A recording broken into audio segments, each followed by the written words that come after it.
Okay, welcome to the WPIAL Blitz Show podcast. My name is Bruce Badgley, and gosh, along with me, my good buddy here, Ian McMeans, the man with all the data. You could. As I tell you what, it's been a big week for you. I mean, data's in high demand here as you are Mr. Bracketology of the WPIAL and getting all these playoff matchups set. You have been in demand all over the place. So man, I'm really happy for you. I'm honored to be here. And we got a special guest. Hopefully it's going to join us here a little bit later, right, Ian? We do, yeah. James Dotson from the Lawrence County Sports Network. He was on last year after Union won the WPIAL title, and as they were preparing for the state title run, or run to the state championship game, James joined us last year to talk about all things Union and Lawrence County. And there's a lot of big matchups coming this week in Lawrence County, actually three in particular. Union not featured in one of them, although they will be in the playoffs once again. But there's a showdown for the conference title in the 2A Midwestern Conference between Neshannock and Mohawk. There are casket matches, which is my term for, the winner goes to the playoffs, loser goes home game, because I can't resist making 90s wrestling references. Well, and that's always apropos around Halloween too. So the casket match, I mean, really, really good one there. So, but hey, there's a lot to get to. Why don't we get started? And James will probably be stopping by a little bit later, right?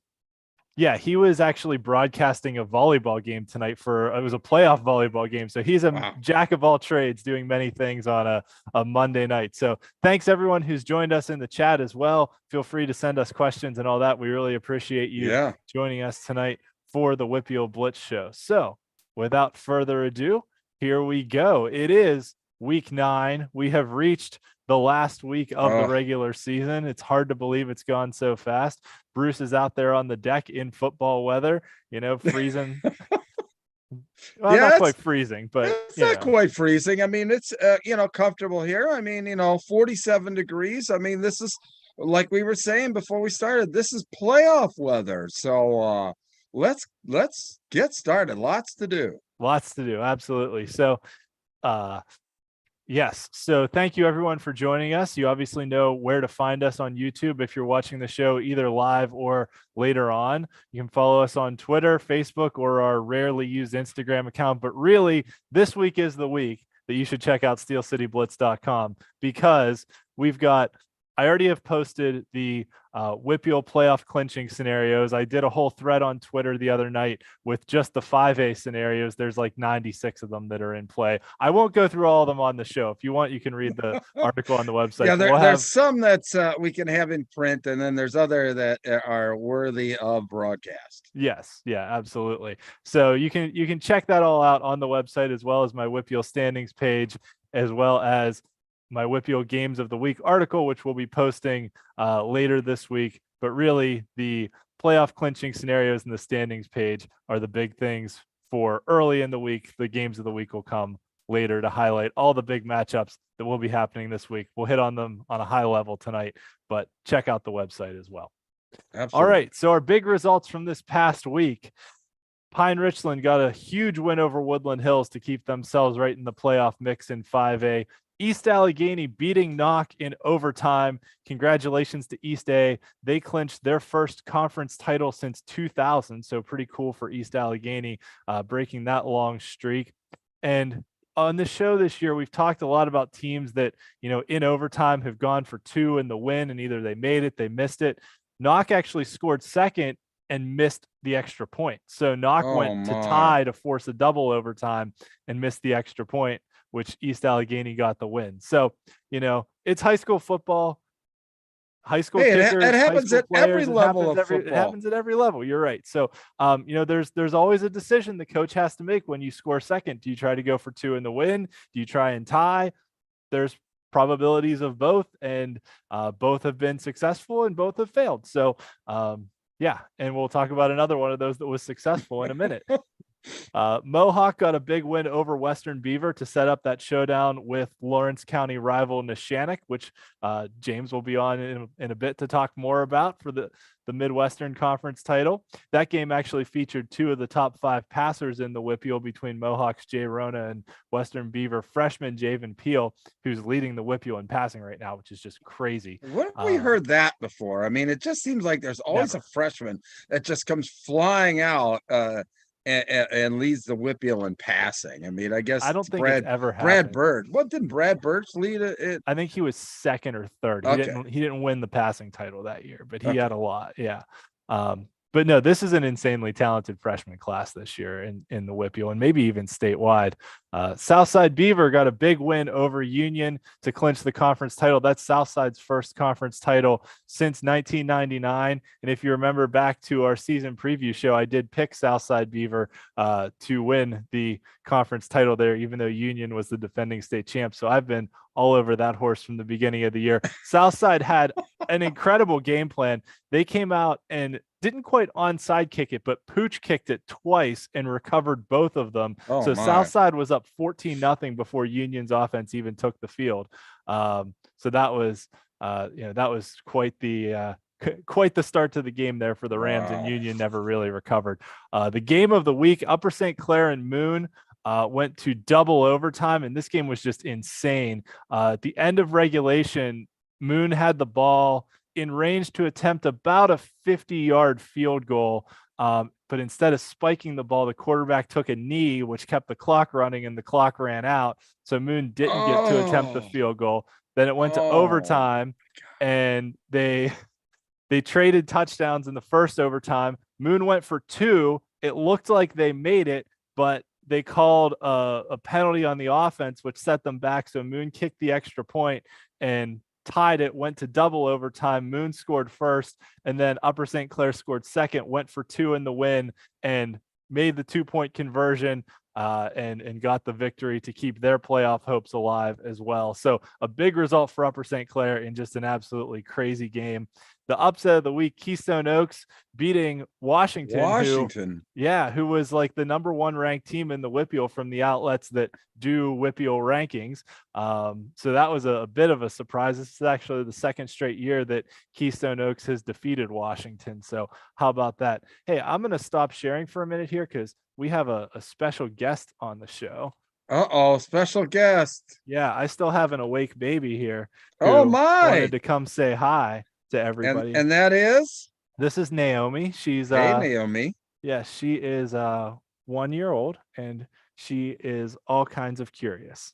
She probably saw all of my Halloween lights in the picture there and said, "Oh, I gotta see what's up with that." Yes. So she was very interested to see what Daddy was doing and what was happening. Wow. Yes. Well, that's great. Hey, Naomi, how are you? All right. Next up for bid. Usually, it's 9:15 till the kids go to bed, but they're up late tonight. They must have been helping you with all these playoff scenarios. Is all.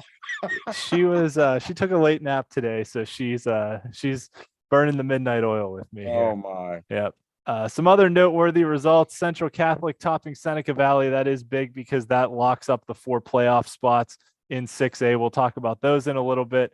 Highlands keeping their playoff hopes alive with a win over Armstrong. Central Valley setting up a showdown with Aliquippa for the Parkway Conference title by beating West Allegheny. And then Deer Lakes with a big win over Shadyside Academy to put themselves potentially in position to make the playoffs. And Derry, a year removed from going completely winless last year, is now going to make the playoffs thanks to this win over Burrell. So that's pretty darn cool. It is pretty darn cool. And, that's been the great story, ongoing story since we started this podcast, is all these, great teams that are just kind of resurrecting themselves and what have you as we've gone along. And it's been so much fun to watch.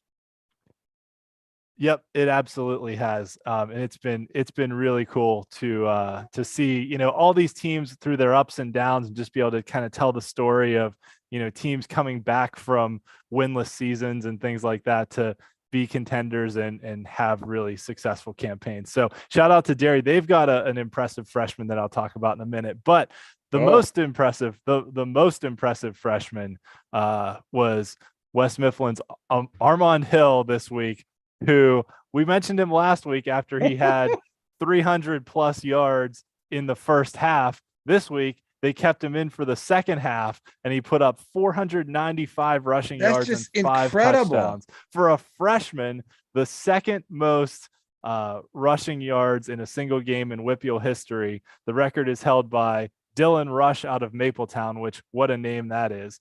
So here's some highlights of Armand Hill's night for West Mifflin.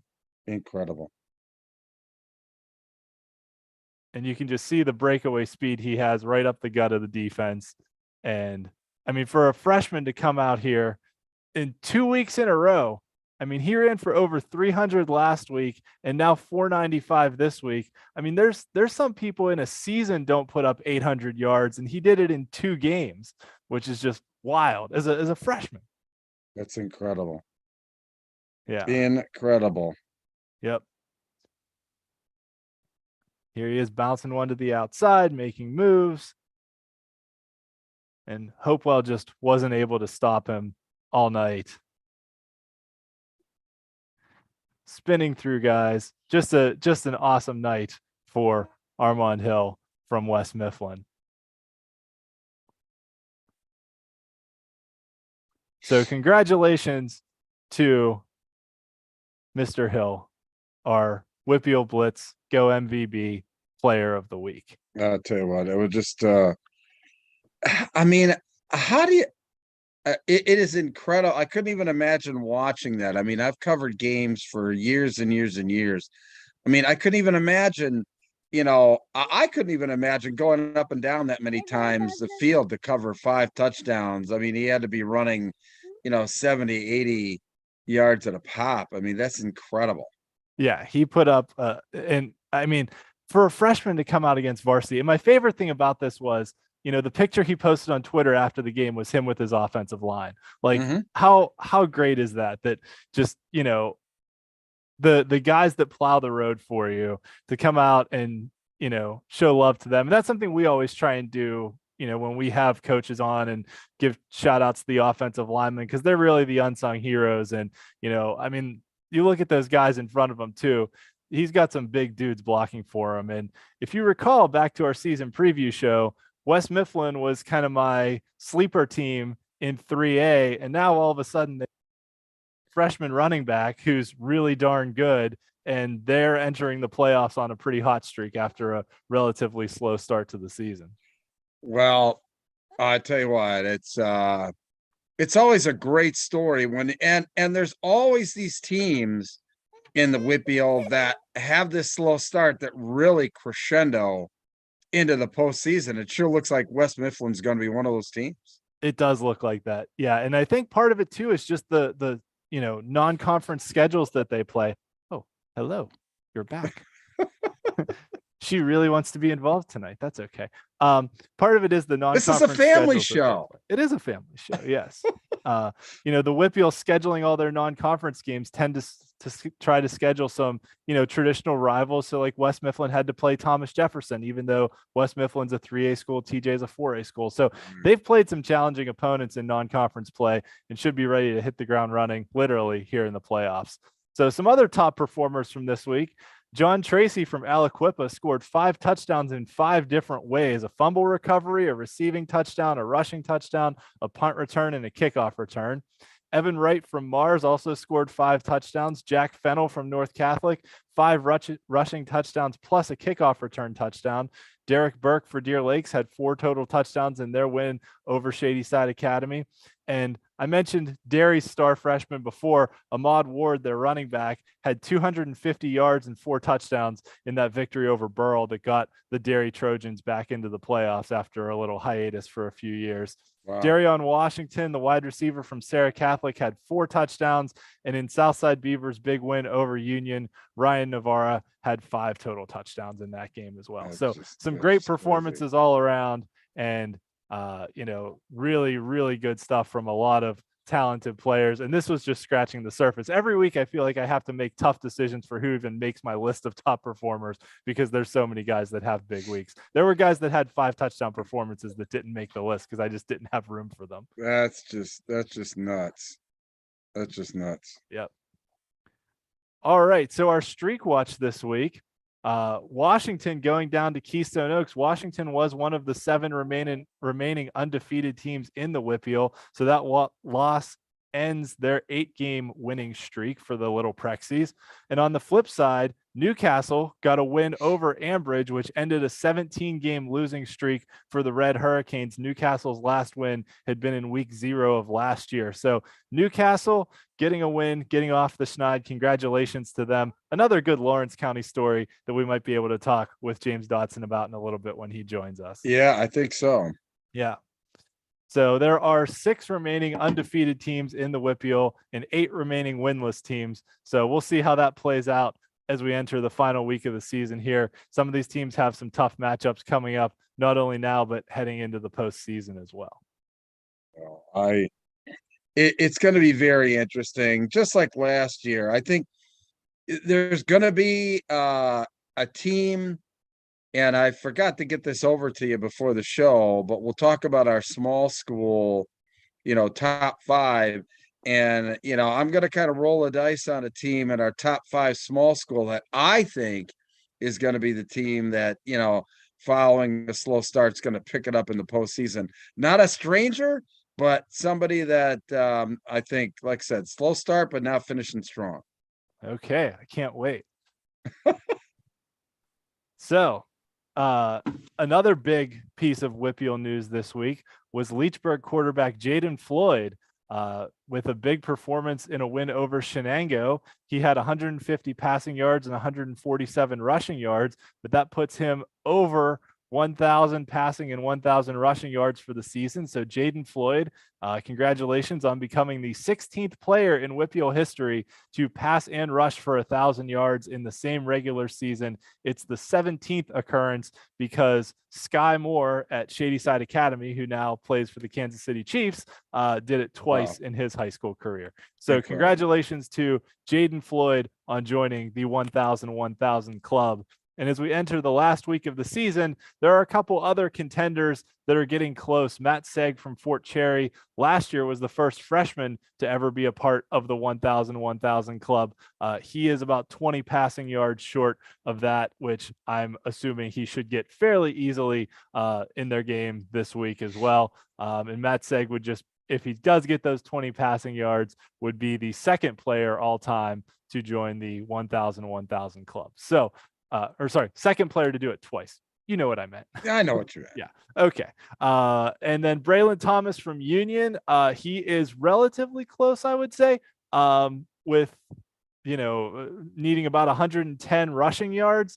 But Union has a game against Summit Academy this week, and Summit, their game against Laurel last week ended before halftime because apparently there was a fight during the game, and a lot of Summit's team got kicked out. So there's potentially a question on whether or not that game's actually going to get played or not. So we'll keep tabs on that as the week goes on to see whether or not that game actually gets played.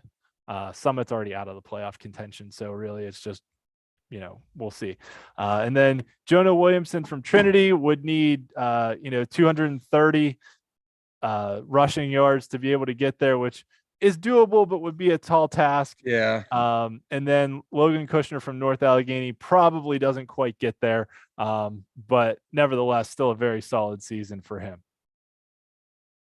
Yeah, and our friends at Go MVP, they've been supporting the broadcast all year. The easiest thing that I think both Ian and I can say is just go on the Go MVP site.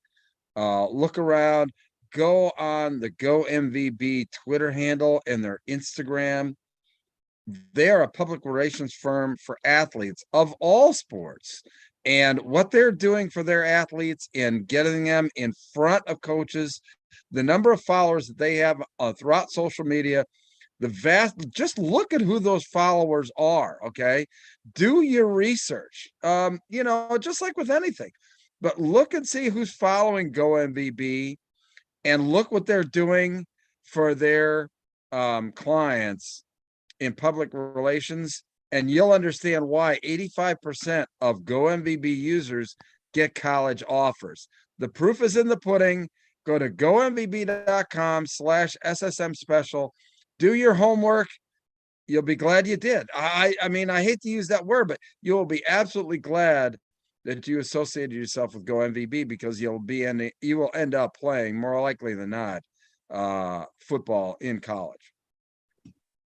Yeah, and in today's incredibly competitive, college market for scholarships with, the transfer portal and everything else, just getting your name out there and getting your, putting your best foot forward. And, I meant to cue it up for the show and I completely forgot about it, but there was a kid, I think he's a linebacker for Franklin Regional, WPIAL kid, that was working with GoMVB and had some like really cool videos that he was putting out on his Twitter account. There was some AI software that was like tracking how fast he was running to chase the ball down, and all this like really cool stuff that he was able to have access to. I meant to find the video and have it ready for the show, but I forgot in the rush of trying to figure out all the playoff scenarios. Yeah. So well, look, and part of what GoMVB does is create a web page for each athlete, so that when college coaches look at them, all they do is go to that page and then all the particulars are there. Obviously, you want to make sure you have that on your Twitter handle, but GoMVB does that for you in the creation of your own webpage, so that all of your particulars, everything that a college coach will want to see, is on there. And, they're going to make sure that it goes out there regularly. And as I said, the followers and the quality of followers that they have as far as college coaches, over 90% of college coaches are using social media to find the recruits. I mean, and you want to just use the best thing to publicize yourself. That's all we can say. yeah, absolutely. All right. So moving on. Now we get into the thick of what's coming, which is this is the last week of the playoff chase. Everything will be decided this week. There are 15 playoff spots that are still up for grabs. So just a brief rundown here. 4 teams make it in 6A. Those 4 have been decided. Every other classification, there's still spots available in the playoff field. So there's a lot of wide open races for playoff spots. There's races for conference titles. Week 9 is just loaded here. In 5A, only 8 teams make the playoffs. So there's going to be some good teams that get left at home in 5A just because only 8 teams make the playoffs. In 4A, 13 teams make it. In 3A, 12 teams make it. In 2A, 14 teams make it. And in 1A, 16 teams, which is 4 from every conference. So, in 5A, the reason that only 8 teams make it is because this cycle, the PIAA backed the WPIAL champion up to entering the state bracket in the quarterfinals instead of the semifinals like they did last cycle. So because of that, there's just fewer weeks available for the WPIAL to have their playoffs, the district playoffs, before they get into the state playoffs. So if listeners of the show want to blame someone for only 8 teams making the playoffs, blame the PIAA. Well, look, I know they have a formula they use to figure it all out and all that stuff, but I'm just saying, if you want to point the blame, it's not the WPIAL's fault that only 8 teams make it. The WPIAL is bound to where the PIAA tells them the champion has to enter the bracket. Okay, do me one favor. Just stop the screen share for a minute so that everybody has you and I on screen, because we're going to talk about this. All right, let's go. And we didn't plan this either. But look, I think that having only 8 teams there only values, okay, the WPIAL said, hey, our conference schedule is what's going to determine our PIAA entries. Okay. So what they did is the PIAA only accentuated the value of the regular season for the WPIAL by just condensing the amount of teams that qualify, so that every one of those games is so much more important. I don't think that there's really any blame involved. I think that all they're doing is the PIAA did is just reinforce the rules that the WPIAL chose, and that is to magnify the regular season to make sure that teams can qualify for the postseason. So here is my counterpoint to that, because, transparency and honesty is, what we're all about here. And we're all about being, informative and entertaining. So Yes, my counterpoint to this is, and I'm gonna put the here we slide go. back. Oh my God, we're gonna have data now again. Okay, No. you can go back to screen share now. I'm gonna go back to the screen share because I think it's important to make my Okay. point. All right. So there are 18 teams in 5A, 6 teams in each conference, right? Last cycle, there were 18 teams in 5A, and the WPIAL champion entered at the semifinals. This Sure. cycle, there are once again 18 teams in 5A, and the WPIAL champion got bumped back. So I understand the PIAA has a formula that they use, and based on what percentage of statewide teams you have, that kind of dictates where you enter. I could understand if the WPIAL went down from like 18 to 16 teams, if it bumped them back, because now they have a smaller piece of the overall pie. But they have the same number of teams and got bumped back. I know. So I get that too. I mean, there are still 5A is, when it comes to, the 3 districts that have the most 5A teams, well, you're talking about, District 1, District 3, and District 7. And obviously the 18 teams kind of match up pretty evenly with District 3. District 3, it's completely different in how it all flows into the PIAA schedule. The 5A champion in District 3, I mean, rolls into a state semifinal. So I don't know how they picked that. All I know is that I think that the PIAA did a favor in backing up the WPIAL's term that it should value the regular season. And obviously, I think that there are more conference games in 5A than any other division in the WPIAL, correct? Or any other classification? There's fewer because there's only 6 teams in each conference, so it's just 5 games. But the thing I'll say to that, just since we enjoy some good banter here, if you want me to put my tinfoil hat on, who has won the last 3 5A state championships? Oh, absolutely. I'm not saying so I think the PIAA has done this before. Back when Pine Richland beat St. Joe's Prep to win the 6A title, the following cycle, the WPIAL and District 12 got put in the same half of the bracket when they had been on probably will again. Probably will the next rotation. And the conspiracy theorists out here in Western Pennsylvania would say, well, that was because the PIAA wanted to make it harder for they're sick of the WPIAL teams winning all these state championships, and they wanted to make it harder for them. Now you see we have the 5A, we win 2 5A titles, have the same number of teams, and get backed up further, so fewer WPIAL teams make the playoffs. So I'm just saying there's meat on the bone of the conspiracy theory.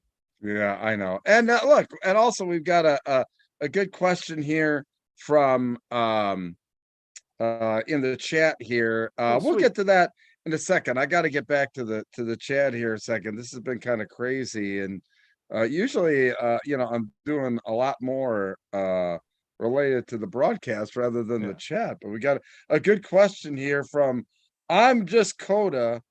Who are you taking in the Mohawk versus Neshannock game? Oh, that's a great question. That is a great question. I think it's a tough one. Both teams are playing great. Mohawk's got that really good passing game with Jay Rona at quarterback. Neshannock has been able to be balanced this year. They've got a good passing attack. Their quarterback's been solid. Gino, I can't pronounce his last name, so I'm not even gonna try because I don't want to mess it up. And then they've got a really good running game too. They've got multiple backs that can beat you. I lean towards Neshannock in this one, but I would not at all be surprised if Mohawk wins. I think it'll be a close game, maybe even to the tune of like a 35-34 type game, because both teams can score, and I really like, what both teams have. So it's really crazy. Both are on kind of identical streaks going. They both lost their first game and then they won the rest of their schedule. So yep. that is a great question. We appreciate those questions. But in cases like that, I mean, it is just I have to go Mohawk because of the home team. That works.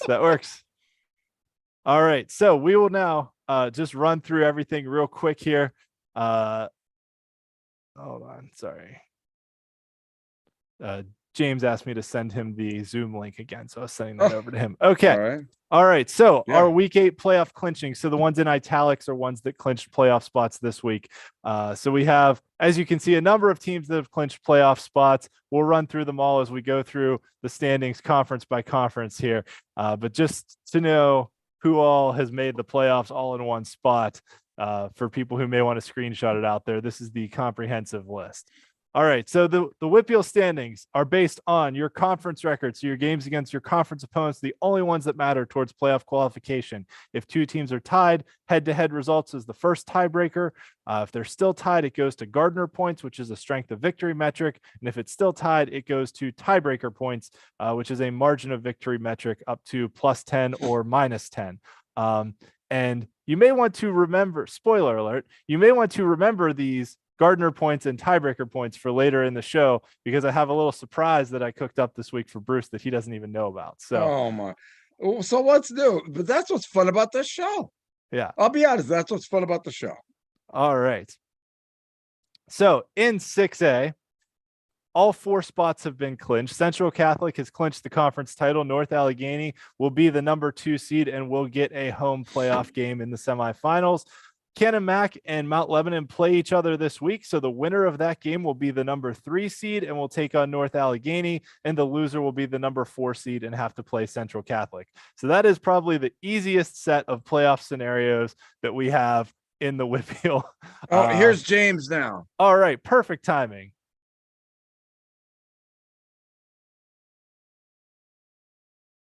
All right. So we are thrilled to have with us once again for the second time in the history of the WPIAL Blitz show, James Dotson from the Lawrence County Sports Network. James was out broadcasting volleyball games tonight, so he's doing yeoman's work up there in Lawrence County, not only doing volleyball games, but also jumping on to participate in our show. So thanks so much for joining us, James. We really appreciate you joining us from your car. That's amazing. I can't believe. You know what? Whatever it takes, gentlemen, whatever it takes. We had a first-round volleyball match up here with Elwood City that we're covering, and of course, the first match went long, so we were late to start. But hey, I'm still in the Elwood City parking lot. Please, no policemen come after me, and we'll be all right. Well, that's great. Listen, thanks for joining us once again, my friend. Obviously we're just about through the regular season so far. What's kind of your overriding feeling, at least in your area, on the season and the teams that underachieved and maybe some teams that overachieved? I mean, you got to start with teams that you are for sure overachieving. But teams that you are maybe not as surprised just based off of their pedigree. And it starts with Mohawk. The fact that they're a team that has so many seniors on their group, so many who came back from last year. And really, you knew it was special when you saw what the freshman last year was doing in Bobby Fadden as a receiver, setting receiving records for the program last season. And he's just shattering them already this year. But by the end of Friday's game, I think that he will have set the career receptions record, and he's only a sophomore for the school. And especially when you also have a kicker on the team that's an unsung hero. But when you have the nephew of an NFL kicker in Jeff Wilkins, I mean, Josh Wilkins booted a 49-yarder in the sopping wet last week, and it was good from 55 at least. That's just an extra weapon that they have, and that's a well-coached team, and they can do a little bit of everything. They're a pass-first team, but their running back ran it 40 times last week, Bruce. Ran it 40 times on a pass-first team. So I think that's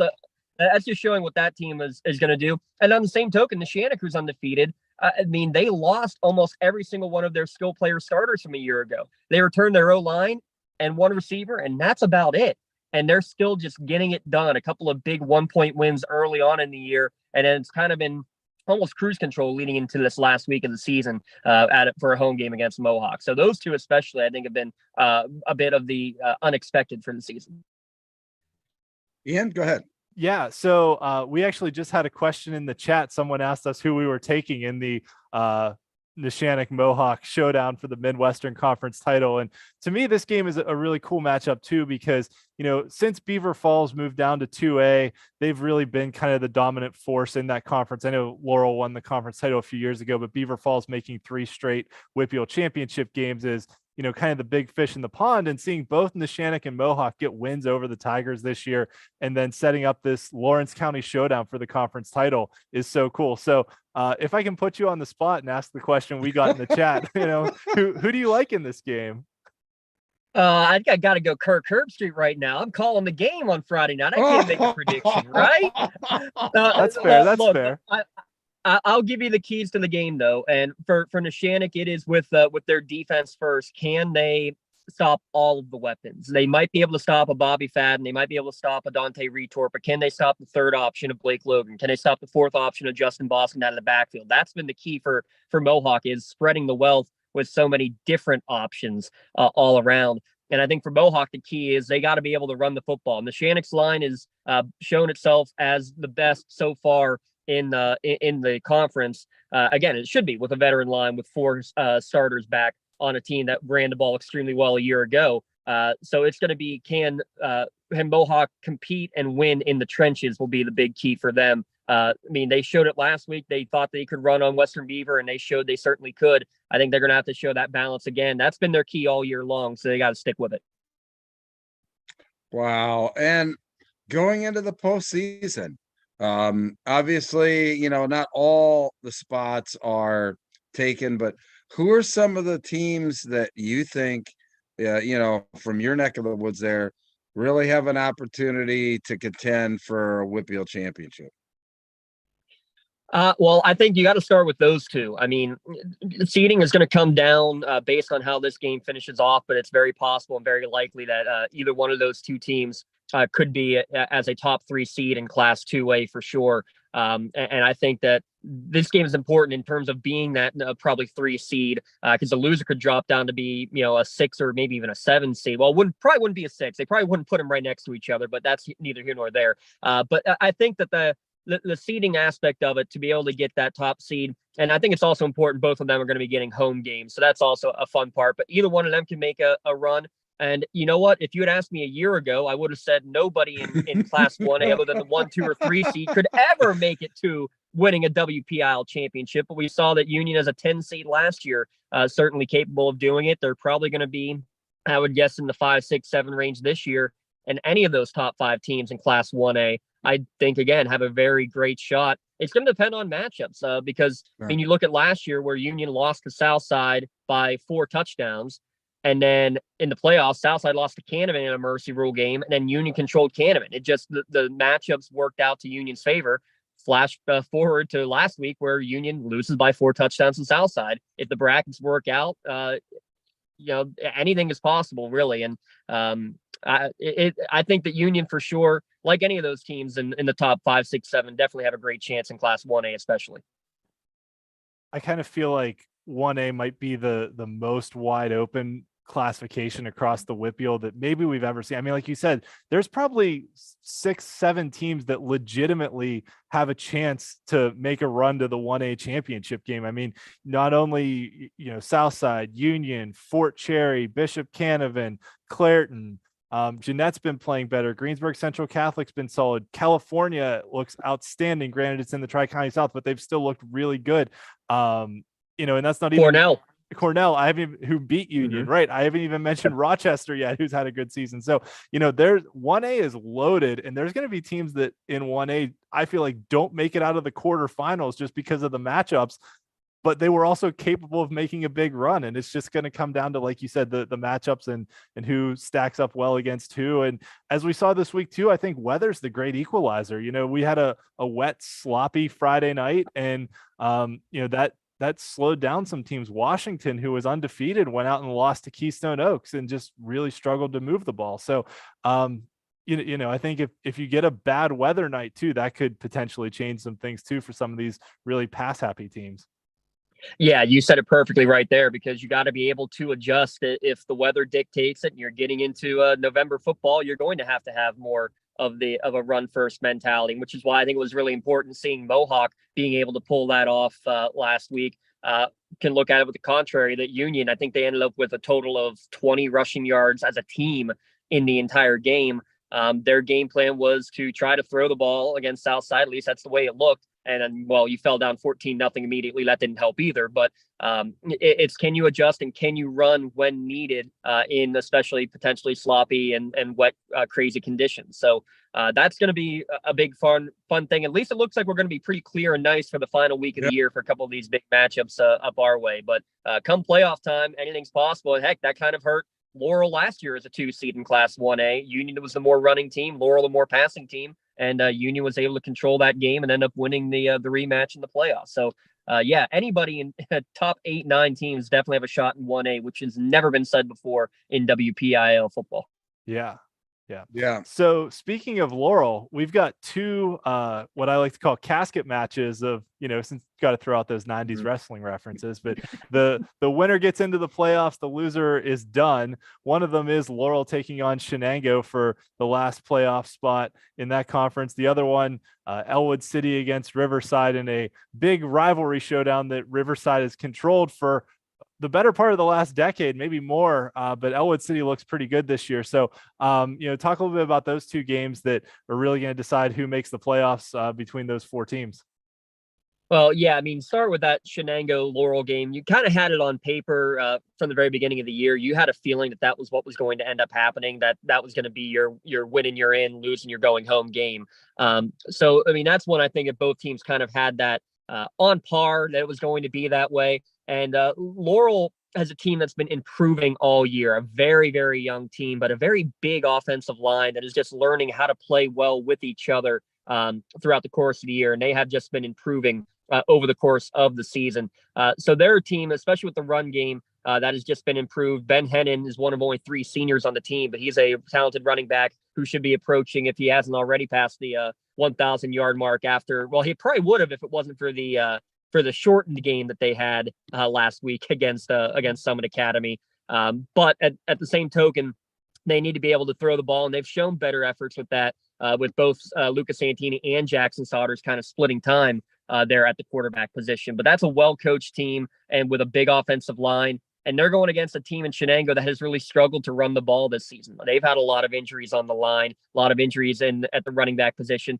They're starting to get healthy, but the big equalizer for them, though, has to be Colton Fedrizzi on the outside. You got a 6'3" wide receiver who is basically a converted tight end turned wide receiver just because of his athleticism. And, you throw up a jump ball and he's going to catch it 9 times out of 10. It's just a matter of getting him the chances to do that. So that's going to be the fun matchup on Friday, is can Laurel guard Fedrizzi on the outside. And on the other one, the good old rival cup where Riverside, as you mentioned, they've won now 7 in a row, including a couple of straight shutouts against Elwood City. Last time Elwood City won, though, it was pretty big, 58-21. That was back in 2011, which about the time they last made the playoffs. It's the second longest streak in WPL right now in terms of a playoff drought. So they feel confident, and that's still a young team. A lot of juniors, but they've got a lot of experience. And Chris Smiley set a single season passing record. He's about to set career passing records. EPM, Elijah Paul McCain, he's over 2,000 career rushing yards. He's probably going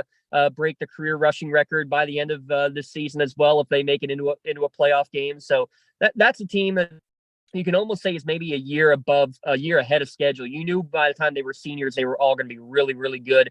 They kind of took a huge jump this year from their sophomore to junior year, and they've been really fun to watch. So far, they've beaten the teams that you probably think they should have beaten. They've lost to the teams that you probably figure were at the top of that MAC conference. The question is, can they continue to put up like the first half against the Shannock, where they were right with them, where for the first 3 quarters against Beaver Falls, where they were right there against the Tigers. If they can make that hump, jump over that hump into next season, especially, it's going to be a lot of fun. But they're going to be a tough out for sure if they can get past their local rivals. One of the fun stats, to go from Riverside to Elwood City, it's about a 4-mile drive, but you cross the Cockernessing River 3 times on that drive.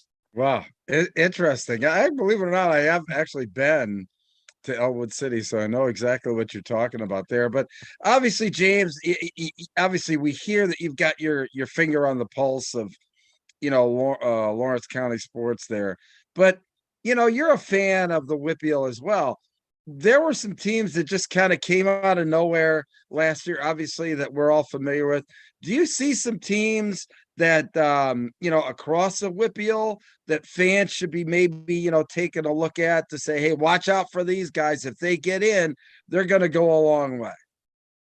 Oh, Western Beavers, where I'm going to start with that one. You haven't heard much of them in the last couple of years, but they found something with this freshman quarterback, and I hadn't had a chance to see him in person until our crew. I wasn't at the game, but our other crew was, and it was like, okay, well, is he throwing quick passes to the outside, and then the receivers are getting 70 yards of yak on their way to a touchdown every time?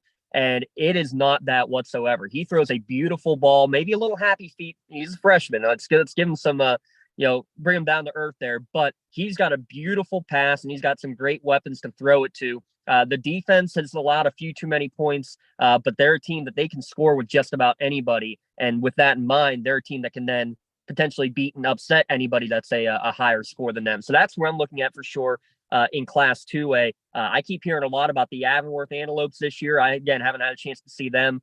Hearing a lot of great things about the Lopes. But in Class 1A, you got to start with Fort Cherry. I mean, they kind of came on because you heard about the name of Peyton Sieg last year. Well, now it's the full package. And talk about a team that can score with anybody. They might have to win playoff games 50-49, but they definitely have the capability to do that. And in my mind, they are the very deserving 1 seed.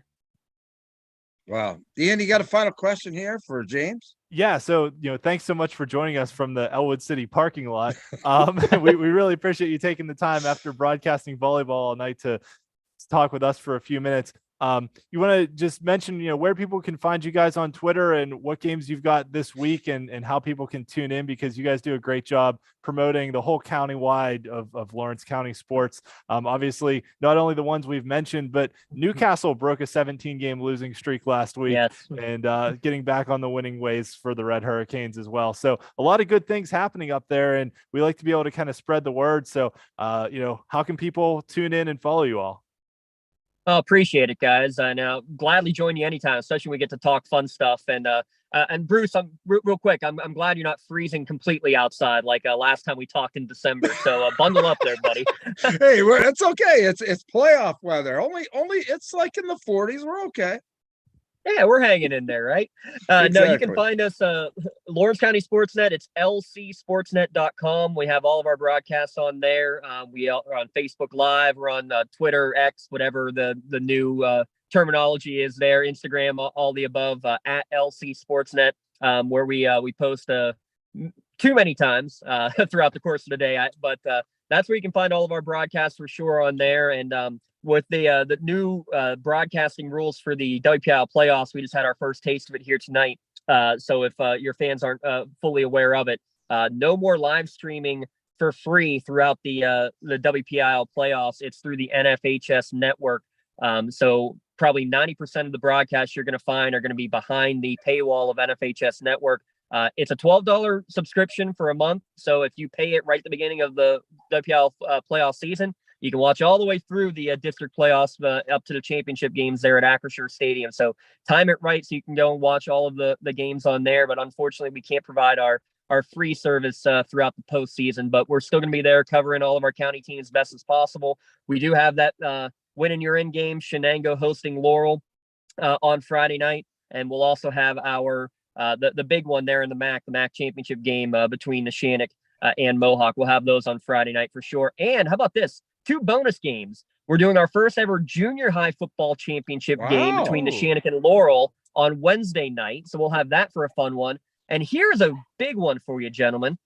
Thursday noon kickoff, 12:30 officially kickoff between Union and Summit Academy.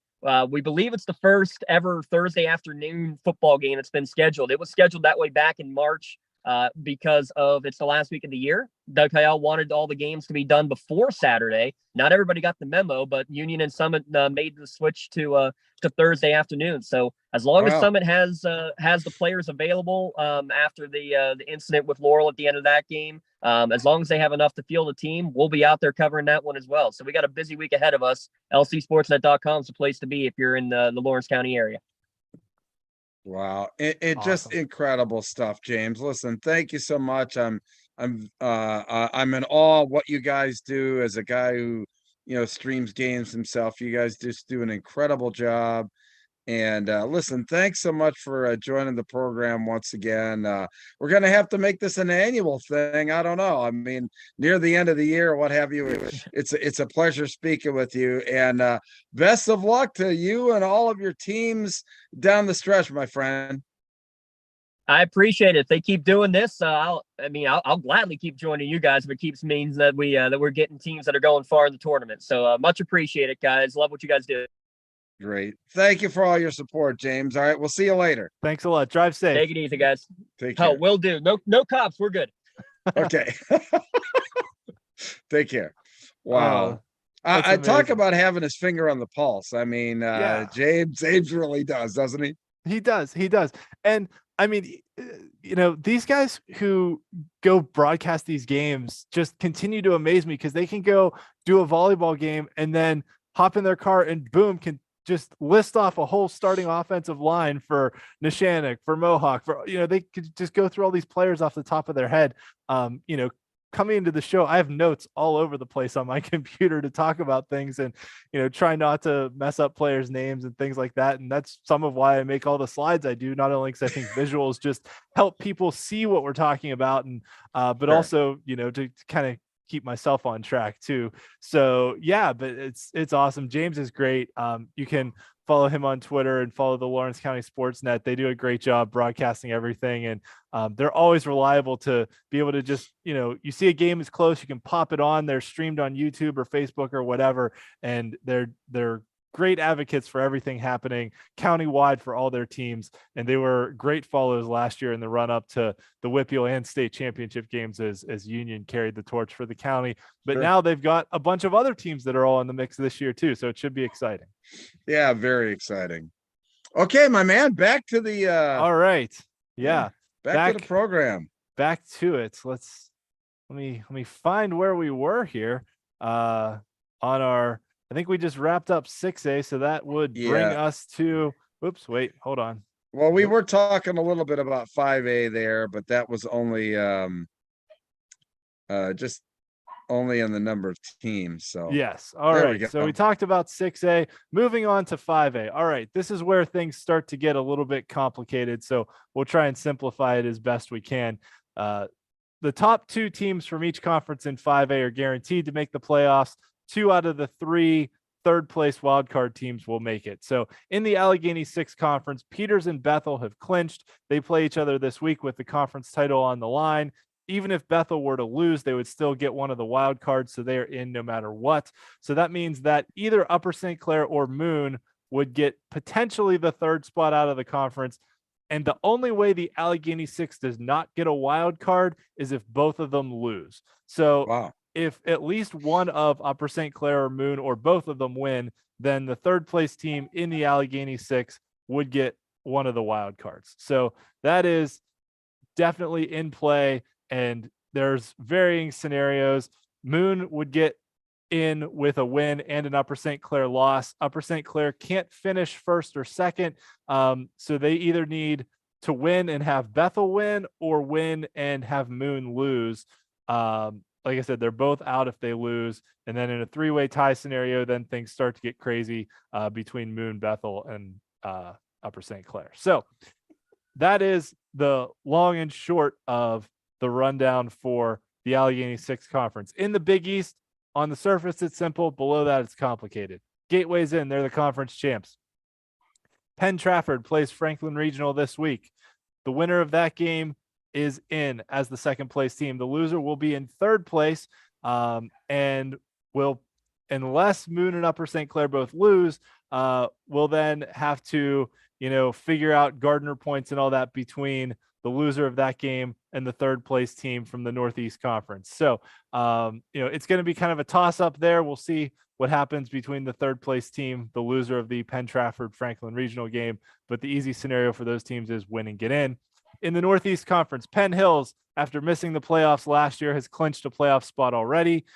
Pine Richland and Woodland Hills are both at 3-1. North Hills still in the mix at 2-2. So the big matchups here, obviously Penn Hills taking on Woodland Hills, and then North Hills taking on Pine Richland at the top. Penn Hills would clinch the conference title with a win. Woodland Hills would clinch the conference title and a playoff spot with a win, and a Pine Richland loss. Woodland Hills gets in with a win.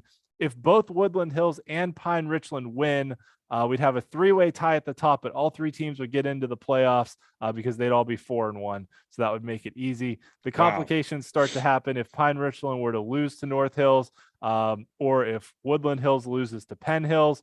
And there are varying scenarios in play where, depending on the margin of victory between North Hills and Pine Richland, because of those WPIAL tiebreaker points in there, that if North Hills wins by 8 points or more, they would hop Pine Richland in the tiebreaker points. But if they win by 7 points or fewer, then Pine Richland stays ahead of them in tiebreaker points. So if North Hills were to win, watch the margin of victory there. That's important. Woodland Hills needs to win and get in because they do not have very favorable head-to-head scenarios against either Penn Trafford or Franklin Regional if it came down to that for the other wild card. But win and get in for Woodland Hills, win and get in for Pine Richland.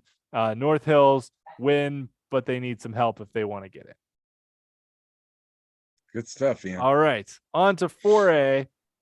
In the Big 7 Conference, all 4 playoff spots have been clinched. So that makes it pretty easy for the most part, to be honest. McKeesport. Congratulations to Trinity too. Yeah. I mean, just an incredible effort, and that we had Coach on a couple weeks ago. I mean, wow, hard not to root for those guys. Yep, absolutely.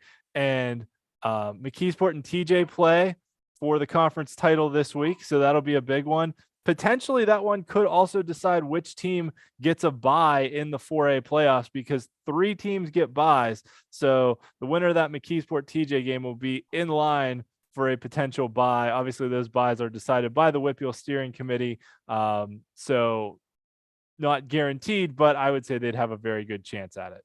Those byes are just so important. I mean, playing one less game to win a championship, I mean, that's just it improves your odds, and B, what about the improvement in health for that team going into the postseason?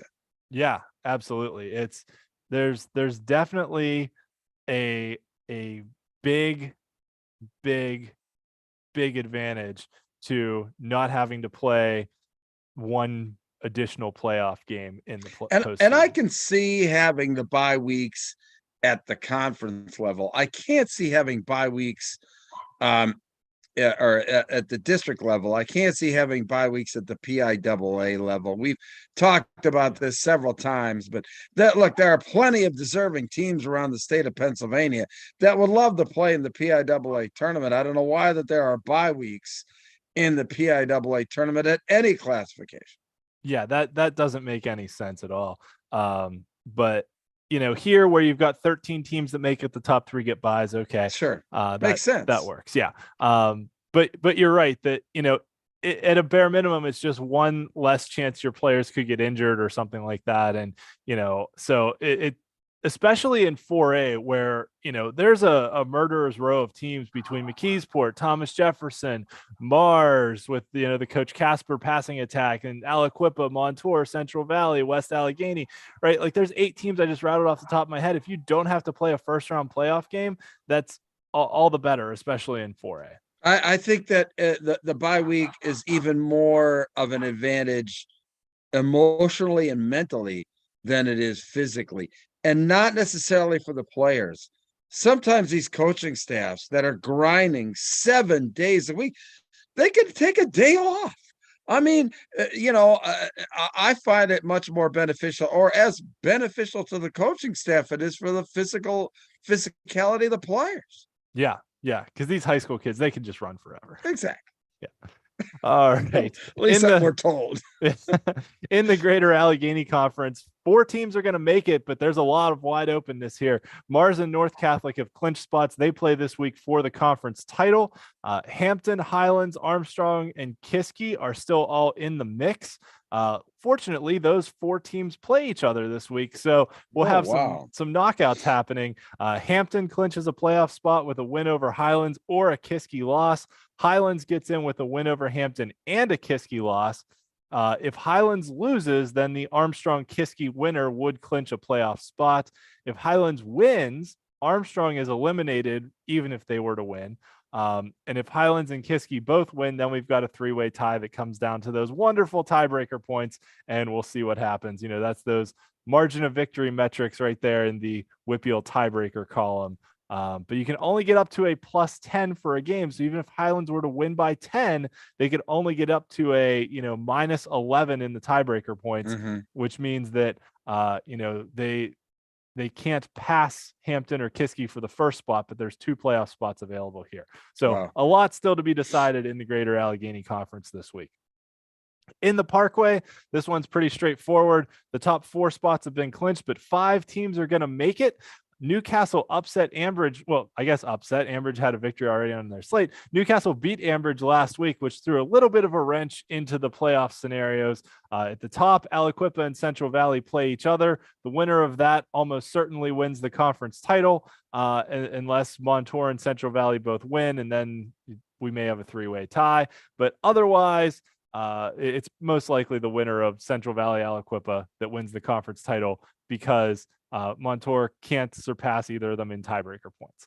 At the bottom, the last clinching scenario for the final spot, Chartiers Valley in with a win over Ambridge. Ambridge needs a win and a Newcastle loss in order to get in. If Ambridge were to win and Newcastle beat Blackhawk, we'd have a 3-way tie and Chartiers Valley would win it. So that's just really hard to. It's really hard to fathom that a team with that type of record playing in a division of like-sized schools will, 3-7. Oh my, but hey, it is what it is. You got to play the schedule. Yeah, absolutely.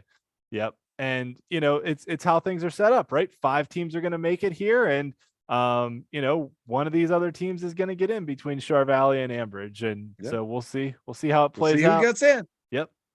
All right. In 3A, East Allegheny beat Knock by 1 point in overtime this past week. They win their first conference title since the year 2000. So congratulations to the Wildcats. Big accomplishment for them. That doesn't take anything away from what Knock's done this year, going from a 1-9 season last year to being 7-2 this year. So great turnaround for the Knights. They will be in the playoffs. The final 2 playoff spots here will be decided between Shadyside Academy, Deer Lakes, and Freeport. Shadyside Academy is in with a win over East Allegheny or a Freeport loss. Deer Lakes is in if they beat Freeport. If Freeport wins and Shadyside loses, then we've got a 3-way tie for those last 2 spots. And we once again are back to those lovely tiebreaker points that we all love so much. So that's what's in play there. And lots still to be decided between those schools. The Interstate Conference, much, much easier. The top 4 teams make it. The top 4 teams have clinched. Bell Vernon and Elizabeth Forward face off for the conference title. Southmoreland and Mount Pleasant, neighboring rivals, face off for the 3rd and 4th spots, and potentially maybe a home playoff game, depending on how things get, seeded out. But nevertheless, the big one here, Bell Vernon against Elizabeth Forward, not only for the conference title, but possibly for the number 1 overall seed in the 3A playoffs. I was talking with someone on Twitter today about that I think the winner of this game gets the number 1 overall seed in the 3A playoffs, which doesn't take anything away from Avonworth. I think the winner of this game gets the 1 seed and Avonworth gets the 2, and the loser of this game gets the 3 seed is kind of how I see things playing out. Speaking of Avonworth, they have clinched the Western Hills Conference title. 4 teams make the playoffs here. The 4 spots have been clinched. So Avonworth, West Mifflin, Beaver, and South Park are all in. Seton LaSalle, after that 4-1 start to the season, has lost 4 games in a row, but that shouldn't take anything away from what the Rebels have started to build this year. They were 0-10 last year. So just to get back to, being right around 500 is a pretty good season for Seton LaSalle. I think if you told them last year, hey, after an 0-10 season, you'll go, 5-5 next year, they would probably take that in a heartbeat, even if it means just missing the playoffs. So they've got a lot of good young players. So Seton LaSalle definitely a team on the rise, but did not make it into the playoffs this season. And West Mifflin, like we said at the beginning of the show, they're kind of peaking at the right time now with their freshman running back Ramon Hill. They're playing really well, and they're going to be a dangerous team come postseason time. Into 2A, Steel Valley and Sarah Catholic play this week with the Allegheny Conference title on the line. Amani Christian, Derry, and Burrell have clinched the other playoff spots here. So, 5 teams make it, 5 are in. So these are the 5 playoff teams from this conference. Derry, as we said earlier, was 0-10 last year, but has secured a playoff spot with that win over Burrell last week. So congratulations to the Trojans on a nice bounce back season for them.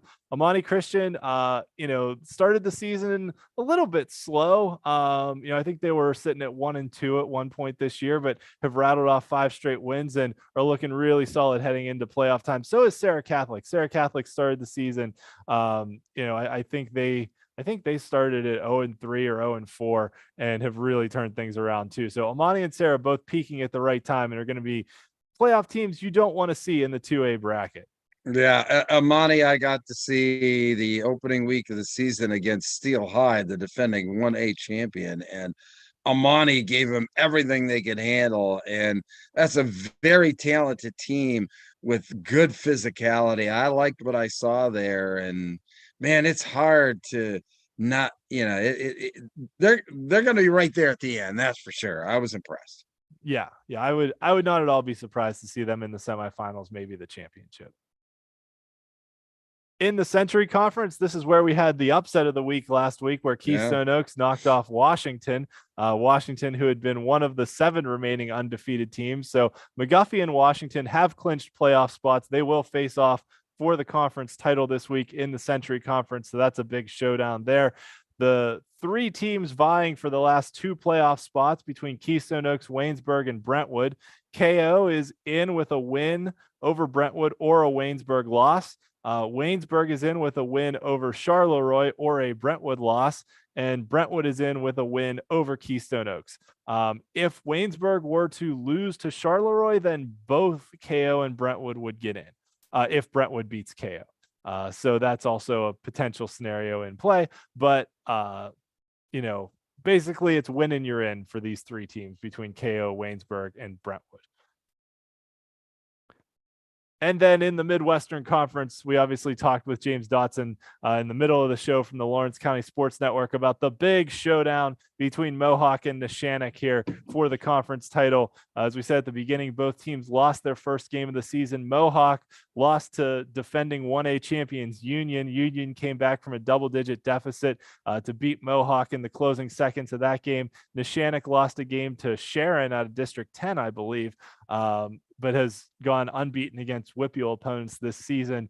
So they will face off for the conference title. Beaver Falls taking on Western Beaver in the middle of the pack, and then Elwood City against Riverside for the last playoff spot. Freedom cannot get into the playoffs, even in a 3-way tie scenario. So really it's win and get in for Elwood City, or Riverside gets in if they win and Freedom were to lose. In a 3-way tie scenario, which would be Freedom and Riverside both winning, Elwood City would get in that scenario on the tiebreaker points. Wow. On to 1A, where we have Southside Beaver, the conference champs of the Big 7.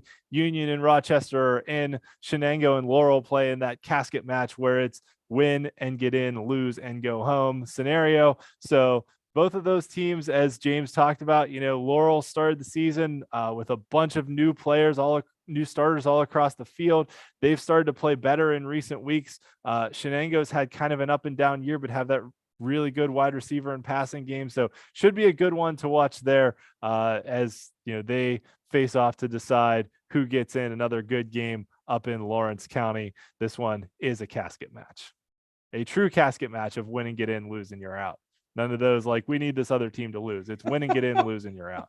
That's right. Similarly, in the Black Hills Conference, Cornell taking on Olsh in another true casket match where it's win and get in, lose and you're out, because Fort Cherry, Bishop Canevin, and Burgettstown have all clinched playoff spots. I kind of feel like Bishop Canevin's flying a little bit under the radar here, that they've been to the WPIAL championship game the last 2 years. They lost that shootout to Fort Cherry by 7 points earlier this year and have just dominated everyone else they've played. So I would not at all be surprised to see Canevin make a deep run in the playoffs. Fort Cherry, obviously the conference champions. I think, the conversation about the number 1 overall seed, James kind of referenced it when we talked to him. Fort Cherry, Southside Beaver, and maybe Clairton in the mix for the number 1 seed in the 1A playoffs. We'll see how that all shakes out. But Cornell and Olsh, true casket match this week between those two to decide the final playoff spot in the Black Hills Conference. In the Eastern Conference, Clairton, Greensburg Central, Jeanette, and Leechburg have all clinched playoff spots. So 4 get in, 4 are in. Clairton and Jeanette facing off with the conference title on the line. They are the only 2 that can win it. Greensburg Central can't win it because of the, whatever you call it, the tiebreaker point scenarios. So it's either Clairton or Jeanette, depending on what Greensburg Central does. So if Clairton wins and Greensburg Central wins, then Clairton wins the title. If Jeanette wins, they need a Greensburg Central loss in order to win the conference title. Clairton would win any 3-way tie scenario where Greensburg Central and Jeanette would win. All right. Finally, Wow. in the Tri-County South, California has clinched the conference title. West Green and Jefferson Morgan are also in the playoffs. Congratulations to Jefferson Morgan on getting in for the first time in, I think, 8 or 9 years for them. So, big improvement for the Rockets, who were 1-9 just a couple years ago. So they've really turned things around. The final playoff spot here, there's 3 teams in the mix for it. Beth Center can get in with a win over Monessen. Monessen needs a win over Beth Center and a Bentworth loss to get in. Bentworth plays conference champions California, but if they were to upset Cal and Beth Center would lose, then Bentworth would actually get into the playoffs because of Gardner points, because they beat a team that has 6 wins. So all 3 of those teams still technically alive, but given that Bentworth is playing California and probably will get crushed by them, as California has crushed everybody in the conference, most likely the Beth Center Monessen winner will get it. Man, look at that. 406-99. That's incredible. The margin of victory. Yeah, California's rushing attack. They've got 3 guys, Spencer Petrucci, Lee Kwalk, and their dual threat quarterback, Jake Lehue, that have all just been outstanding this season and have been really, really tough to stop. No one's been able to stop their running game this year. All right, so as we mentioned throughout the show, 4 of the 10 longest playoff droughts in the WPIAL could end. Elwood City is in with a win over arch rival Riverside. Jefferson Morgan already in, Knock already in, and Waynesburg could get in with a win over winless Charleroi. So potentially we could next week be talking about, some of the not the usual suspects being in the playoffs with, 4 of the 10 teams that haven't made the playoffs at all during the 6th classification era getting in. So that's kind of cool to see. And actually Bentworth, who I just talked about, if they were able to somehow upset California, could potentially get in too. But nevertheless, it seems like we're in position to have 4 of the 10 longest droughts potentially end, which is pretty cool to see some of these teams that haven't made it in a while get into the postseason. Yeah, and Elwood City, we were talking about this, pre-show, just kind of going back and forth, texting and whatever like that. But Elwood City, this has been the team that we were following when they were winless. I mean, basically, and have seen that, has seen them improve over the last couple of years to where, quite honestly, they may be a year ahead of schedule, according to James. That's pretty amazing stuff. So best of luck to Elwood City. It looks like the other teams are gonna break their streak. So just hats off to Elwood City. Yep. Agreed. And I love seeing these teams, break these long streaks and get in. So that's pretty cool. Another one of not the usual suspects. We've mentioned this throughout the show. Some of our conference champions haven't been conference champions in a while. Southside Beaver winning their first conference title since 99. East Allegheny, their first title since 2000. Fort Cherry got their first conference title since 2013. And that Mohawk Neshannock showdown in the Midwestern Conference, they've both won conference titles somewhat recently, 2018, 2019. But they don't have that many throughout their whole history. Mohawks only got 2 throughout their whole history, and Neshannock only has 8 in their whole history. So, they've won them recently, but once again, that crowd of not the usual suspects, especially with, the behemoth of Beaver Falls kind of lurking in their conference, that they've both beaten this year, which is pretty cool to see, that these two being able to square off with the conference title on the line in the final week of the season. Yeah, I could tell you District 3, District 1, and maybe it's because obviously the WPIAL represents all 6 classifications well, but these teams, there aren't the types of teams that can rise to the top after a long time down. Not like it is in the WPIAL anyway. It seems like there's a team that always is at the top after being down for so long. That's not typical, I don't think, at least down here in Southeast PA. It may be true up in like District 2 and what have you, but certainly that's what makes covering the WPIAL so interesting is, you have this rotation of teams that just kind of go round and round. Obviously, you do have the usual suspects, but it seems like they're not the usual suspects. There always seem to be some. Yeah. Well, and I think that's part of the benefit too of having such a big playoff field, right? There's 118 teams in the WPIAL and 67 of them make the playoffs. So that's a little more than half make the playoffs. But that gives opportunities for some of these teams to have, we've talked about different definitions of success, right? Some teams' definition of success is contending for a state title, your Aliquippas, your Clairtons, your Central Catholics of the world. Some teams' definitions of success is contending for a WPIAL title. Some teams' definition of success is just making the playoffs because they haven't been there in so long, or, contending for a conference title because they haven't done it in such a long time. So different teams, can have success in different ways, but I think that also leads to us being able, not selfishly, but, being able to tell the good stories of, hey, this team hasn't done this thing in so long because there's so many layers to everything. Well, I'll be honest with you. I think it's because that each particular conference is so tight as far as classifications go. The rest of the state, they're all over the map. I mean, you have teams, there are mid-pen conferences that have teams representing all 6 classifications. So I think that, I always, am trying to be devil's advocate with the WPIAL, but I think that the way that the WPIAL does its scheduling lends itself to these teams that can be not the usual suspects in the way that they're grouped by conference there. And I like that. So, I mean, it isn't all, that there aren't things that all things that I don't like. I think that there's some really good things that the WPIAL does that other districts ought to think about doing as well. Yeah. Yeah. It's fascinating to look statewide at, kind of how things all shake out.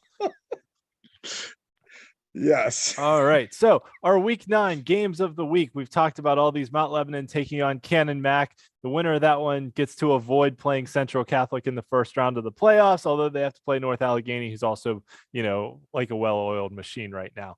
Lots of big games in 5A that will determine the last couple playoff spots there. Bethel Park taking on Peters Township with conference title implications, the Penn Trafford Franklin regional game where the winner gets in, and then Woodland Hills taking on Penn Hills, also in a game for the conference title. Because there's so many games that potentially decide playoff spots, I really tried to focus my games of the week here on the ones that decide conference titles, because those are going to be the heavy hitters moving into the postseason as well. So McKeesport taking on TJ in a battle for the Big 7 conference title in 4A, along with Aliquippa and Central Valley in the Parkway Conference. In the 3A Interstate Conference, Elizabeth Forward against Bell Vernon. Elizabeth Forward, one of the few remaining undefeated teams, while Bell Vernon is the defending 3A WPIAL and state champions. Their only loss this year was against Thomas Jefferson. In 2A, games to decide conference titles. 3 conferences, 3 games to decide titles. Sarah Catholic against Steel Valley, Washington against McGuffey, and Mohawk against Neshannock. So that's pretty cool that all 3 are on the line in head-to-head games. And then Clairton taking on Jeanette in 1A with the conference title on the line there. So our power rankings. The big school top 5 is relatively unchanged from what we had last week. The small school top 5, though, with Washington losing, we both bumped another school into the rankings. I moved up Southside Beaver after they got that big win over defending WPIAL champs Union. I've kind of been riding that bandwagon a lot. I do not have any 2A teams in my rankings. But I think Fort Cherry and Southside are both playing really good. And at the top, I think Aliquippa is playing the best out of anyone. But Peters is playing outstanding, especially on the defensive side of the ball. So those can be, 1A, 1B, however you want to call it. And then, the 6A teams between Central and North Allegheny. And then McKeesport, after they got that big win over Gateway 2 weeks ago, it really, really looks solid. But they've got to play TJ this week, who always has given them trouble too. So we'll see how that one plays out. Those two teams have played really close games ever since McKeesport moved down to 4A a couple years ago. Yeah, they have. So you put Clairton in your top 5, though. I was going to give you the opportunity to talk about that one. Yeah, no, look, I'm rolling the dice that they're that hot team. And that's kind of how I prefaced, even the question with James, on, this right now. You can't do it the last week of the season. You have to do it the week before. So you got to pick that team that you think is going to be, that hot team. And, their 2 losses were the first 2 weeks of the season against 2A, good 2A teams. So they've run the gamut. They're playing good. I expect them to win this week, and I expect them to have a good postseason. So why not put them in my ranking? Clairton, if you remember back to our season preview show, was my pick to win the 1A title. And I said that I've been following the WPIAL for long enough that I know to never bet against Clairton. So I love the pick. I love seeing Clairton in there. I think they've got some good, talented young players. They've gotten better as the season goes on. I know my buddy Joe, who watches this show, is a big Clairton Bears supporter. So if Joe's watching now, shout out to Joe. He always tweets me Clairton updates. So thanks. I appreciate that.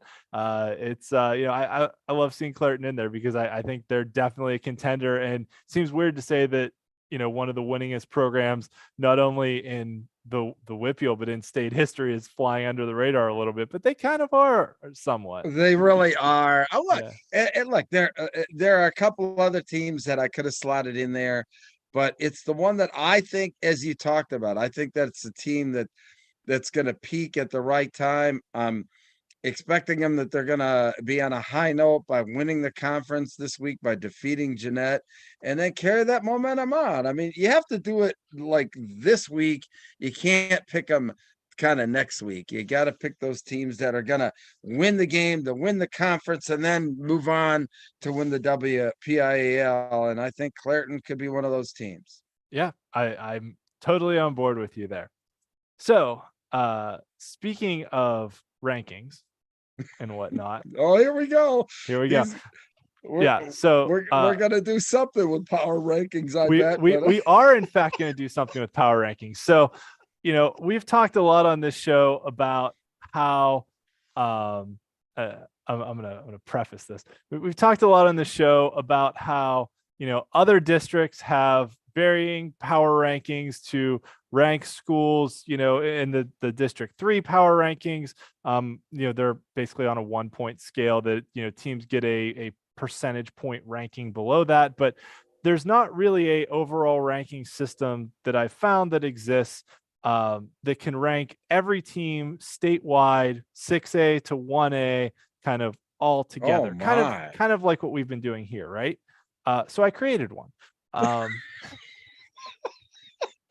We could do that. You could do that because it's your show. I mean, I can, yes. So I created one, and I'm not going to give too much behind the curtain right now. But basically, what I did was, if you remember back to how the WPIAL figures their stuff out, right, with the Gardner points and the tiebreaker points, I basically figured out a way to convert everybody's schedule statewide. And thanks to my buddy at PA Football History for helping me along with some of the math stuff. We work together in tandem very well. Not only does he give us stuff for the history segment of the show, but he's also my guy to, bounce statewide stuff off of. So I came up with this metric that incorporates both, I'll say, strength of strength of victory of, how good are the teams that you beat, as well as margin of victory, kind of those two key factors in the WPIAL tiebreakers all into one metric. And so I ranked the teams statewide, but for this show, I sorted them into classification. So it's Okay. not a perfect ranking, but based on the results so far this year, Wow. here are my initial Statewide power rankings, huh? statewide power rankings for 6A, 5A, and 4A. This is like the WPIAL Blitz BCS. I mean, It is, yes. Yeah.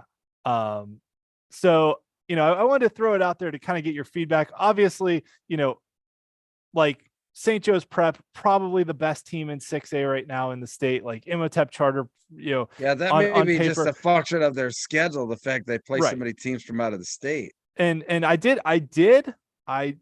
was very meticulous about this. I did include games against out-of-state teams and included like the number of wins Okay. that those teams had.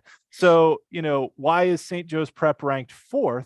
One of the things that hurt them was some of the out-of-state teams they've played have not been very good. Yeah, St. Peter's stinks. I mean, Yeah. the one that they played in the Mid-Atlantic Classic, Mid-Atlantic Classic. I broadcast that game. St. Peter's not very good. Yeah. I think St. Piers has won like one game this year. Same with Archbishop Wood out of out of District 12. They've only won one game this year. I'm talking to a few buddies of mine. I mean, that's a former state champion that's like nobody can figure out what's going on there at Archbishop Wood. But anyway, I digress. Anyway, let's but that's also kind of why St. Joe's Prep is here ranked below some of these other teams that have beaten teams that have better records. So there is that kind of factor. But just overall, I want your impression, more or less, does it seem like my ranking system that I developed approximately got the rankings in decent order for your knowledge statewide? Oh my God, yes. I mean, I'm even forgetting about 6 and 5A, looking at 4A. You've got East Pennsboro and Twin Valley in there too. That's exactly what this ranking does. It basically, it does take the human element out of it. It does take in the strength of schedule. East Pennsboro, I broadcast our game last week. I mean, they're an incredibly good team. Twin Valley as well. Both of those teams have one loss. But I mean, for you, Aliquippa, that's where their strength of schedule hurts them. I mean, they just roll over everybody. And the reason being is that, a lot of teams that they beat just haven't been good. I mean, I've talked a lot about, on my Fresh Set of Down show about Pope John Paul II. So it's only kind of reemphasized a little bit more about the teams that I thought were good. Mm-hmm. Talk about, hell, I could bring up my top 5 in, big and small school from Fresh Set of Downs. And, they're all, going to be in there. Imhotep, Roman, I think is just, on the outside, but Chester, nobody's giving them credit, but that's a team that just keeps winning. Big win over Downingtown West, lad. That's a 5A, a Downingtown West is a top flight 6A program that they, beat at home last Saturday. Nobody likes to play on Saturday, obviously, but all looks good there. I mean, it smells right looking at it. Okay, well, that's some good reinforcement. And just to kind of show, I since I mentioned it does kind of rank them all statewide. So looking at the spreadsheet itself here. Oh my God. Incredible stuff.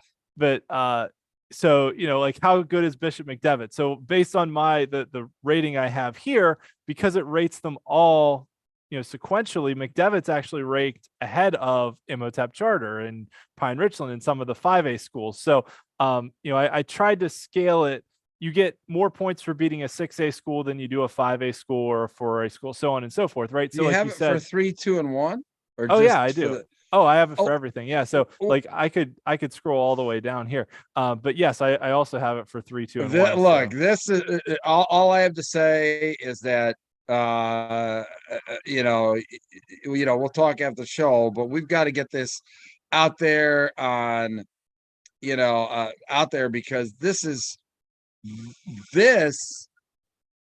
obviously the BCS version or whatever like that of state rankings, and you just look at that and it, really all comes into play of, who the top teams really are based on power ranking. And, you have to start with, preseason poll, but and this is one too that, since you're so specific with how you're ranking them, it's not one that you could start early on in the season. You have to kind of let it, you have to get some like, results in there to get it. yeah, like Yeah. everybody play their not like you start at like week 4 after everybody's got 3 non-conference games under their belt. And I think that this has some real merit in the state of Pennsylvania, Ian. And it's something that is sorely needed, I think. So we'll look, we're going to start publicizing this, that's for sure. And I think, breaking it out this week, figuring out the best way to break it out this week, and keep it this way through a couple weeks of the playoffs. I mean, when most likely all these teams are still playing, I think that's incredibly good. Yeah. So I kind of put this all together last week. Like figured out the whole formula and how it would all work. And so for this past week's games, I actually looked at, which teams were ranked higher in head-to-head matchups and how many of them won. Mm-hmm. And the favorites, based on my ranking system, won like 81% of the games. So I feel like that's pretty good. Because like I said, you always get an upset here or there. And for trying to rank every team, statewide sequentially, I feel like it fits together pretty well. So You could look, and I'm just saying, the way that you're doing this in depth, why stop at 10? You should maybe go to 15 or 20. I just did 10 for the slides. I know, but I'm just saying, we do the WPIAL Blitz Show statewide top 20. And I think it's we'll definitely talk between now and the next couple of days, but we got to get these rankings out there, and I think that a top 20 would be absolutely. You could do a top 20 because it's not based on the human element, it's based on actual results, and that's difficult to argue with. It is. And so, I was just kind of scrolling down my spreadsheet here. I'll go back to that for a second. I know this is a ton of data, but just bear with me. So like Southern Columbia is the top ranked 2A school in, based on my metric, right? Right. So they have a rating of like 102 based on everything. But so look at the teams that they're with though. Like they're right next to Farrell and then Jersey Shore. But then you also start to get like some of these middle of the road 5A teams, like a 6-3 Southwestern team, some of the 5A teams, Cathedral Prep's in there. But like a Bethlehem Freedom out of 6A is only 5-4. So, it does kind of, rank teams. And the other thing that I did that I don't think any other power ranking formula that I've seen does is I tried to give points for the teams you lost to also. So like, it doesn't just give points for the teams you beat. It gives points like, if you played a really good team and lost to them, it's almost worth as much or more than beating a really bad team. So for example, I won't get too far down into the weeds of it, but like St. Joe's Prep got basically the same amount of points for losing by 3 to IMG Academy as they got for beating, 1-9 Archbishop Wood by 60. Because you play a really good team close, I think that says more about you than like crushing a bad team. Yeah, So, no, I agree, and I think that it's time to start getting the WPAL Blitz show. We got to call it something. Yeah. So that's what we got to sleep on, I think. But So incredible stuff, Ian. yes. So, quick glance at my 3A, 2A, 1A rankings. Seems like I got all the right teams in there. Thumbs up, man. From what I know, it seems to me, maybe you could tweak the ordering a little bit, but the ordering is kind of based on the actual results of the games played. So, I feel pretty good about the teams that are listed. Yeah, I do too. I mean, like I said, the big school, small school, top fives and off a fresh set of downs are all in here. So, incredible job. Well, thank you. All right. So speaking of our friends at PA Football History, who helped me with some of the tweaking as I took it from, because I started this earlier this year, just doing it with the WPIAL, and they were like, "Hey, well, why don't you see if you can do this statewide?" I was like, "Okay, sure." So I did it this weekend. Worked out pretty well.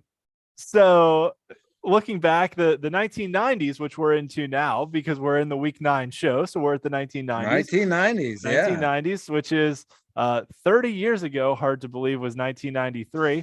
But the 1990s saw playoff expansion. The state championships began in 1988, but up until 1994, they only featured 4 teams in each classification. So you kind of had to get invited to play in that state semifinal. All the WPIAL classifications had playoffs with 18 brackets until 96, when the playoffs expanded to 12 teams per classification. So looking back at 1993, North Hills beat Upper St. Clair to win the Quad A championship. Blackhawk beat McGuffey to win the AAA championship. Washington won AA, and Duquesne thumped West Green to win Single A. And then in the statewide, since there were only 4 teams, the WPIAL teams all won their semifinals. North Hills beat Central Bucks West in the state championship. Blackhawk fell to Allentown Central Catholic. This Dallas-Washington game was not a professional game between the Cowboys and the Redskins, but was actually a game for the state championship. Yeah, Dallas from District 2. Yep. Yeah, they beat Washington, and then Duquesne beat South Williamsport to win the Class A title. And because it was 1993, and because video technology existed then, we actually have some clips here from North Hills winning the state championship.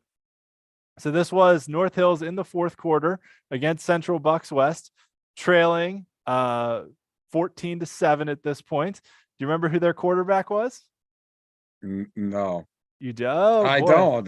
You don't? All right. Well, actually, here I was barely a Pennsylvania resident back in 1993. North Hills quarterback was one Eric Kasparovich. Oh my gosh! Who look at that? Friend of the show. I'm sure he's loving watching the show and seeing his picture up there like that. I mean, yep. And they had a freshman by the name of LeVar Arrington who was pretty damn good. Actually, I literally was 5 feet away from him on the sidelines of the Ohio State-Penn State game Saturday. So yeah, he's got a kid who's pretty good too. But yeah, so this is in the 4th quarter. Eric Kasparovich throwing a pass to Lamar Arrington. Get the heck out. Getting North Hills in territory. And then this is a 4th down play as time was winding down. Casper hits a receiver on the sideline, toes the sideline, stays in bounds, gets it all the way down. North Hills punches it in. Kind of looks like the same turf that was on Hershey Park Stadium in the 2000s. Yep. So North Hills got the ball back, down 14-7. But after a late interception,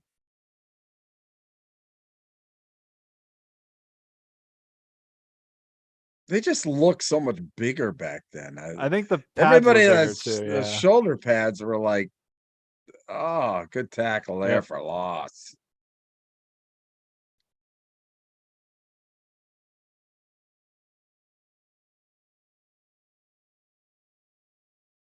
Coming right down to it. Yep.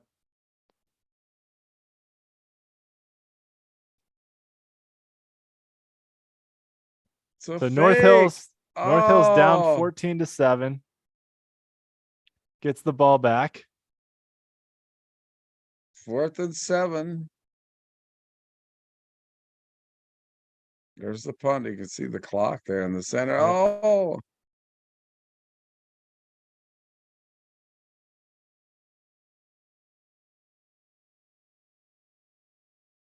this must be a highlight reel. It is. Yep. The final drive. And it's Oh, Kasparovich to Arrington for a huge gain to set up North Hills inside the 10. And look how much bigger LeVar Arrington is than all these kids. I mean, he's the huge. wideout. He's the biggest guy on the team playing wide receiver, kind of like the equivalent of what Harold Carmichael was for the Eagles.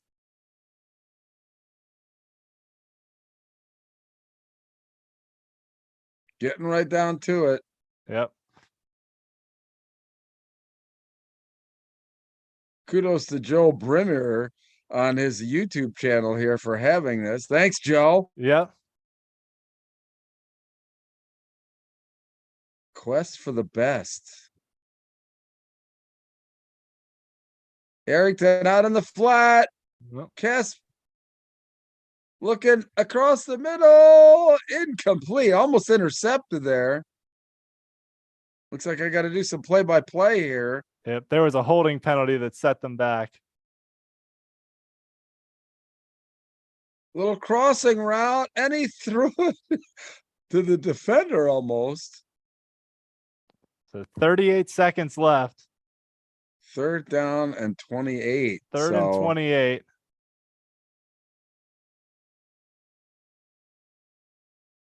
Oh, looks like that was incomplete. Didn't It get was. the So whole fourth thing there. and 28.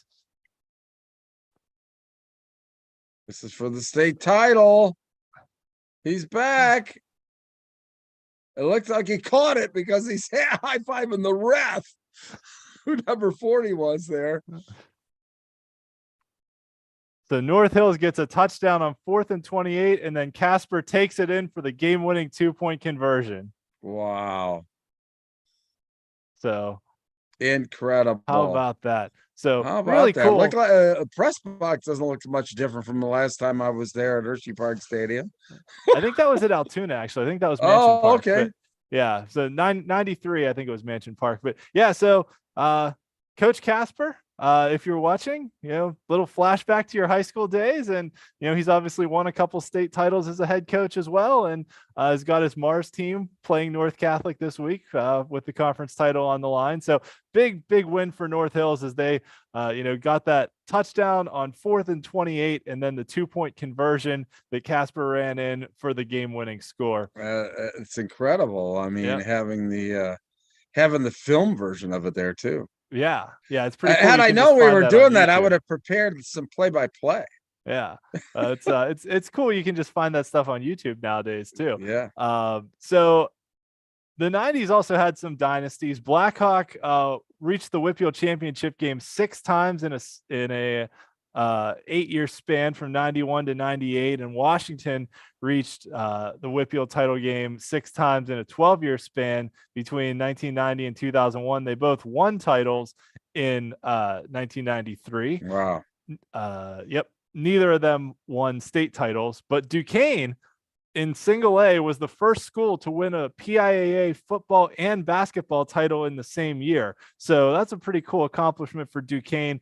Their high school no longer fields teams. Their players either participate with West Mifflin or East Allegheny now. But they've had some talks about bringing Duquesne football back, and they do have a pretty rich tradition. So they absolutely thumped West Green in the WPIAL title game, and then defeated South Williamsport to win the state title. In basketball, they were somewhat of a dynasty. They won 4 WPIAL titles in a 5-year span. This was actually their second straight WPIAL and state basketball title in 1993. So pretty cool accomplishment for Duquesne there. And then I have to mention, because West Green was in the championship game, that was the last time that the Tri-County South team made the WPIAL championship game. But Rodney Wilson, who was their running back, graduated in 93 with what was at the time the WPIAL career rushing record. It's since been surpassed. But that kind of started their tradition of a strong running back culture there. And Ben Jackson, who graduated a few years ago, broke the WPIAL single season rushing record with over 3,000 yards his senior year. And Colin Brady, who's a senior this year, has over 5,000 career yards. So that's kind of crazy for like a small single A school, in the southwestern corner of Pennsylvania in rural Greene County, to have 3 running backs with over 5,000 career yards. A pretty strong tradition. It doesn't matter where they're located. They have 3 backs like that. That's incredible. Yep.